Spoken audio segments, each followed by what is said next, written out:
Hi, this is Pastor Jesse Jacobson. I'm recording a little video here to introduce to you the Ma'amad Service Planner. When you go there, right now I'm already logged in, so I will log out and show you what it looks like when you're not logged in. When you just arrive here, there are 4 tabs across the top of the page: Upcoming Hymns, Service Records, Cross-Ref, and Report. The Upcoming Hymns page is what you see here, but if you haven't planned any services, this will all be blank. Just to explain a little bit what's here, we've got a date and location for each service. Over here we have the liturgical day name and then the service or rite for that service displayed here. If you wish to print just this service, you can do so with that button. We have the theme from the Evangelical Lutheran Hymnary section of hymns for that particular day name, also the color appointed, and here we have the gradual and the introit. Below here, this green box will appear only when the service is associated with a block of services that are planned together.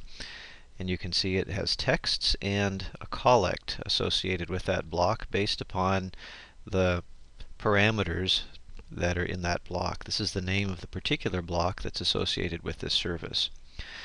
These are links. They look like links. They are links, and they will open up a window or a tab in your browser to those particular things. It's configurable, which versions are shown, and in this case we have 3 columns because we've got Greek, Hebrew, and English.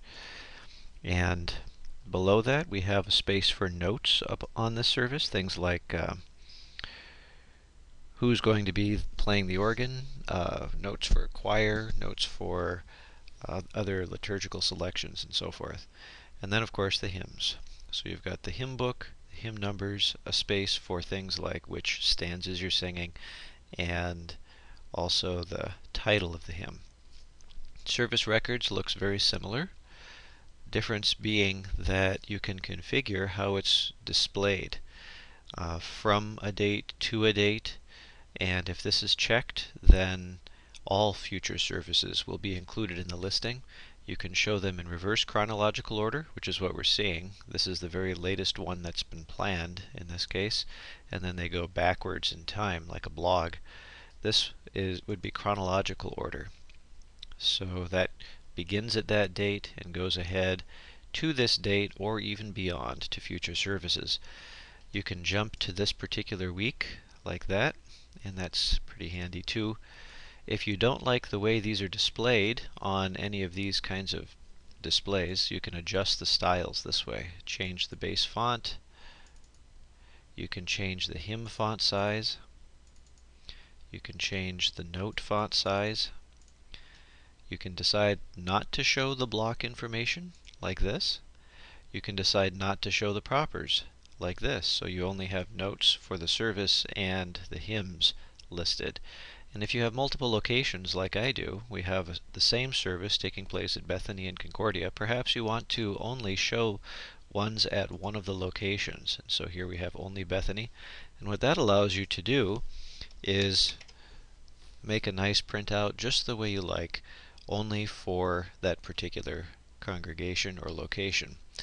So we can take the style adjuster and reset it back to default, which I think is reasonable anyway.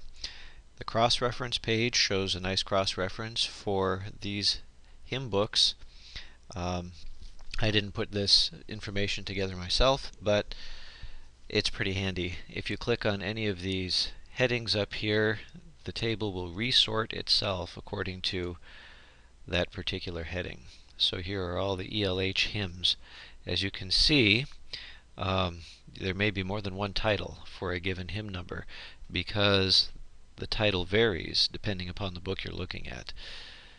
Then the report tab shows basically a report. It's configurable, and I'll show you how to configure that in a second. So once you log in, look at that. Here's the report tab again when we're logged in, but I'm going to refresh it by clicking it again, and here is where you configure the report tab by limiting the number of hymns that are listed, whether it's showing future hymns, You can also put arbitrary HTML text before and after the table. So we put a nice heading there. Make sure you don't delete the table tags because those are pretty important. And then down here is where you can add or delete various columns that will be listed. The plus adds, the minus deletes, and the angle brackets change the ordering. So that's the way that works. Upcoming hymns you've already seen.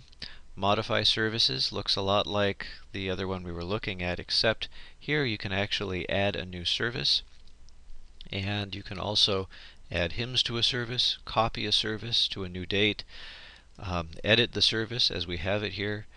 Of course you can print it, which we've already seen that on the Upcoming Hymns tab, and you can also get to sermon information for that service.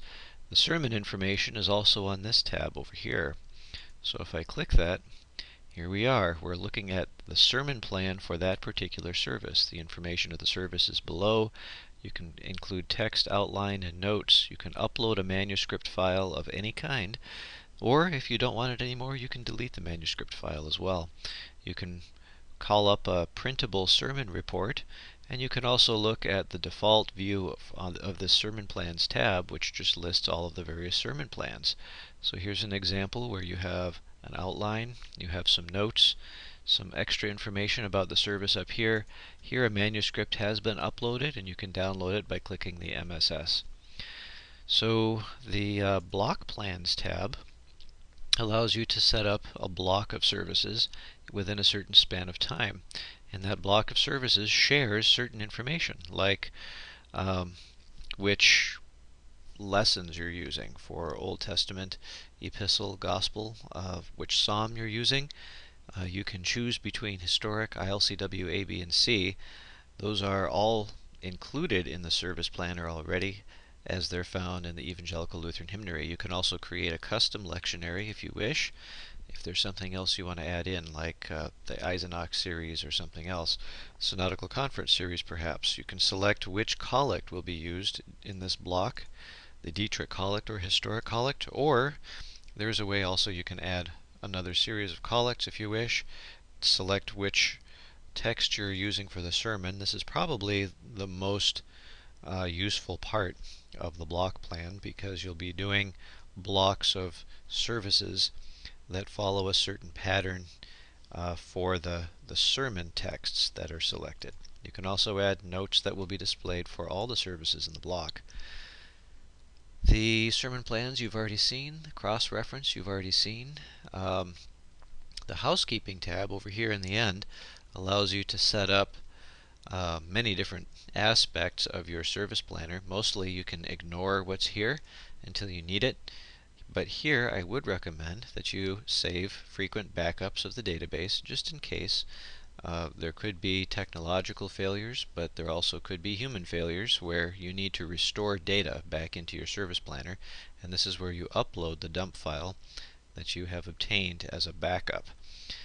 The church year tab contains everything that the service planner uses in order to know how to identify when these particular day names will fall. And so here is an example of when they're going to fall next. It's a handy thing to keep in mind. So when is Advent 4 going to happen next? Well, look at Advent 4. It'll be the 21st of December this year. All of this information allows the service planner to identify when that's going to be, and it's all configurable. So if you click Edit over here, you can configure that information and cause those dates or those day names to fall on different dates. Of course, you can delete these days if you wish, but I don't advise it. You can create new ones if you want, simply by putting a different name up here and with different information, and you'll have a new day name that belongs in the church year. Here you can change the propers for that particular day in the historic or ILCW lectionaries, or add new propers. You can also add a new collect or a new series of collects if you like. By the way, if you add new propers, it would be a good idea to use a consistent name for your lectionary for each of the day names. That way you'll be able to select that lectionary in your block plans, and it will use that in a consistent and predictable way. So there's an introduction to the overall use of the service planner. In another video, I will show you how to add services and the way that workflow works. Thanks for listening.